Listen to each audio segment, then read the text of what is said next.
में अमेरिकी स्ट्राइक की वजह। करीब एक हफ्ते पहले सीरिया के रेगिस्तानी इलाके में हुए घातक हमले में 2 अमेरिकी सैनिक और 1 अमेरिकी दुभाषिया मारे गए थे। इस हमले के लिए राष्ट्रपति ट्रंप ने सीधे तौर पर इस्लामिक स्टेट को जिम्मेदार ठहराया था। इसके बाद ट्रंप ने बेहद सख्त कार्रवाई का ऐलान किया था। अमेरिकी सेना ने सीरिया के मध्य हिस्सों में आईएस के ठिकानों और हथियार भंडारों को निशाना बनाया। सीरिया में आतंकी अड्डों पर अमेरिकी स्ट्राइक।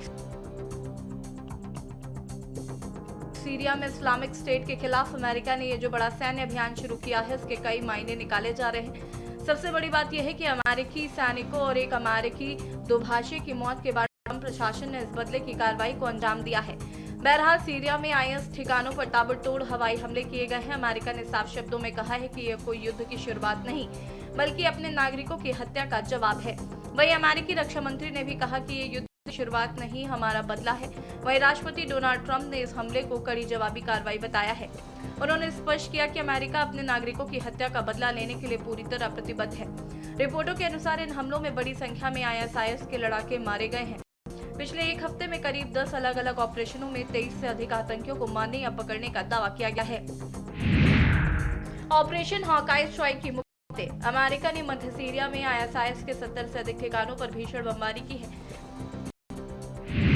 इस ऑपरेशन में F-15 ईगल लड़ाकू विमान, A-10 थंडरबोल्ट, अपाचे हेलीकॉप्टर और हिमार्स रॉकेट का उपयोग किया गया है। अमेरिकी सेंट्रल कमांड के अनुसार इस दौरान सबसे अधिक सटीक निर्देशित हथियारों का इस्तेमाल किया गया है। इस हवाई हमले में जॉर्डन के लड़ाकू विमानों ने भी अमेरिकी सेना का साथ दिया। सीरियाई सरकार का अमेरिका को समर्थन। खास बात यह है कि मौजूदा सीरियाई सरकार ने इस अमेरिकी हमलों का पूरी तरह से समर्थन किया है और वो क्षेत्र में आतंकवाद के खिलाफ सहयोग बढ़ाने पर जोर दिया है। बता दें कि सीरिया विदेश मंत्रालय ने अमेरिकी हमलों के बाद बयान जारी किया। मंत्रालय ने कहा कि यह हमला अंतर्राष्ट्रीय स्तर पर अपने देश में आईएस किसी भी तरह सुरक्षित ठिकाना न देने के लिए प्रतिबद्ध है और आतंकवाद के खिलाफ कार्रवाई जारी रखेगा। अमेरिकी राष्ट्रपति ट्रंप ने भी कहा कि सीरियाई राष्ट्रपति अहमद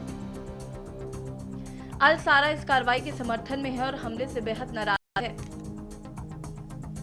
वहीं अमेरिकी अधिकारियों के अनुसार हमला बड़े पैमाने पर किया गया। सीरिया के अलग अलग इलाकों में आईएस के 70 ठिकानों को निशाना बनाया गया है। इन ठिकानों में आईएस का बुनियादी ढांचा, हथियार भंडारण केंद्र और ऑपरेशन से ठिकाने शामिल।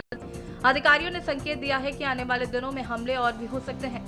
अमेरिकी सेना ने जमीन और हवा से एक साथ कार्रवाई कर आईएस को भारी नुकसान पहुंचाने का दावा किया है। राष्ट्रपति ट्रंप ने सोशल मीडिया पर साफ कहा कि ये युद्ध की शुरुआत नहीं, बल्कि बदले की घोषणा है। उन्होंने चेतावनी देते हुए कहा कि जो भी आतंकवादी अमेरिकियों पर हमला करने की हिम्मत करेगा, उसे पहले से कहीं ज्यादा कड़ी मार झेलनी पड़ेगी। ट्रंप ने यह भी कहा कि अमेरिका अपने लोगों की सुरक्षा के लिए कभी पीछे नहीं हटेगा। हॉकाई स्ट्राइक का रणनीतिक प्रभाव। पिछले 12 महीनों में आईएस ने अमेरिका और उसके सहयोगियों पर लगभग 11 हमलों की योजना बनाई थी। इस ऑपरेशन ने उनके 70 से अधिक निरसद केंद्रों और हथियार भंडारों को कर दिया, जिससे उनकी हमला करने की क्षमता कई महीनों तक पीछे चली गई थी। वहीं पहली बार अमेरिका और सीरिया सरकार के बीच इतना स्पष्ट और खुला सैन्य समन्वय देखा गया, जबकि जॉर्डन की भागीदारी ने यह भी दिखाया कि मध्य पूर्व के देश आईएस के पुनरुत्थान को रोकने के लिए एकजुट हो। वहीं प्रशासन ने बदले शब्द का इस्तेमाल कर यह साफ कर दिया है कि अमेरिकी सैनिकों पर होने वाले किसी भी हमले का जवाब पहले से कहीं अधिक आक्रामक और घातक होगा। साथ ही सटीक मिसाइलों का उपयोग ये दर्शाता है कि अमेरिका के पास अब सीरिया के रेगिस्तानी इलाकों में छिपे आतंकियों की ग्राउंड इंटेलिजेंस मौजूद है।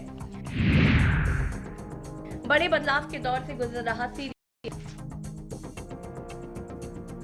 आपको बता दें कि सीरिया आज एक बड़े बदलाव के दौर से गुजर रहा है। दिसंबर 2024 में बशर अल असद के पतन के बाद वहां से स्थिति काफी अलग है। पूर्व विद्रोही नेता अहमद अल शारा अब सीरिया के राष्ट्रपति के रूप में सत्ता संभाल रहे हैं। उन्होंने अपनी छवि एक कट्टरपंथी में बदलकर जिम्मेदार नेता के रूप में पेश की है, जो अंतर्राष्ट्रीय समुदाय के साथ मिलकर काम करना चाहता है। हालांकि आईएस ऐसी बड़े क्षेत्र पर नियंत्रण नहीं रखता, लेकिन वो स्लीपर सेल के रूप में सक्रिय है। वो मुख्य रूप से मध्य और पूर्वी सीरिया के रेगिस्तानी क्षेत्रों में छिपे हैं और इनसाइडर अटैक्स की रणनीति अपना रहे हैं। बता दें कि सीरिया की नई सरकार अब वैश्विक आतंकवाद विरोधी गठन का हिस्सा बन गई है। हाल ही में राष्ट्रपति शारा की व्हाइट हाउस यात्रा के बाद अमेरिका के साथ रक्षा सहयोग को और मजबूती मिली।